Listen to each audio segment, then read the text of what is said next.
Now, joining me, as you can see, is former senior British military intelligence officer Phillip Ingram. Good to see you again, Phillip. We'll talk about this Navy parade in a moment. First, I want to address these drone attacks in Moscow. Yes, 3 drones into the Odentsovo district of Moscow last night. The Russians say they shot one of them down before it got in there, and 2 of them were intercepted and downed through electronic warfare means. They fell on... one of them fell on a luxury apartment building, on the car park area of the luxury apartment building, and the other in a building very close to it that just happened to house a number of different Russian ministries, none of them related to defence. But we have to recognise that whenever these drones are brought down, if they're shot down, the debris still hits the ground, so there's always a danger of people being hurt. But whenever they're brought down through electronic warfare, they lose their control mechanisms, and often the warhead can still go off whenever it hits something, and it may not necessarily hit the intended target because the guidance system is interrupted. There was only 1 person injured. We can see the damage to the buildings here. OK. Let's talk about this Navy parade, a big affair for the Russian president. It is. It's the last Sunday of July every year, and it's a big sort of parade to honour Russian soldiers and other naval personnel, their air personnel and all the rest of it, held in St Petersburg, which is the headquarters of the Russian Navy.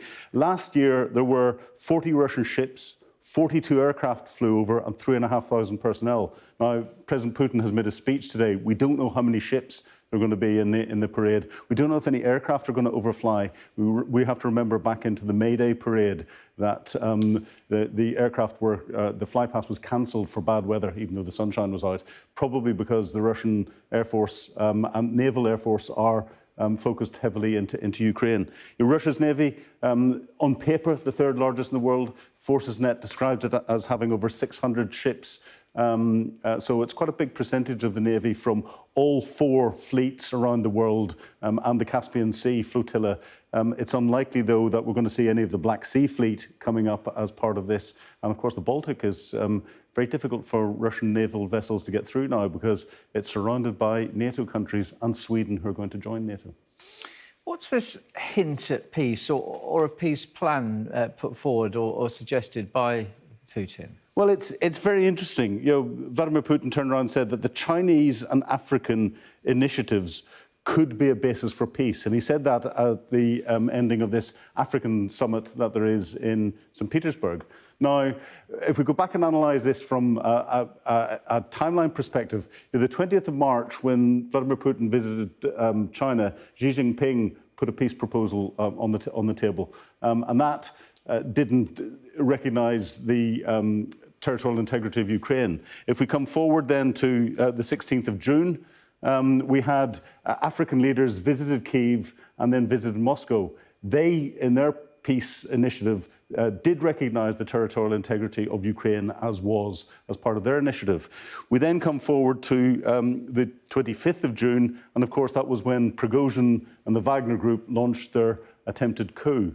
Now, that still hasn't played out completely because we then get into the 28th of July and Prigozhin is at the African summit in St. Petersburg welcoming some of the African leaders that are in. Normally, if he'd been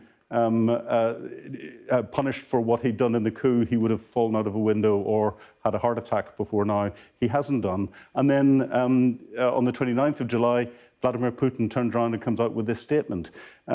He's doing it for a couple of reasons, I think. One, to placate the African leaders, because they are the ones that have been most heavily hit by the Russian withdrawal from the Black Sea Grain Initiative. Secondly, to try and send a message domestically to say, hey, I'm the president of peace on this celebration day for the Navy. The third thing is, and this is the most interesting, I think, is we're potentially seeing the green shoots of him getting worried about what's going on inside Ukraine and Russia's position, and therefore his position from a long-term survivability perspective. But it's too early to call that at the moment. Another peace initiative coming out, the Saudis have said that they're going to hold a conference. It's going to include the US, the EU, but it's not going to include Russia. It's just trying to get Western countries aligned so that they can put something on the table to counter these other initiatives, I think. All right, very interesting. We'll see where it goes from here. Thank you, Phillip.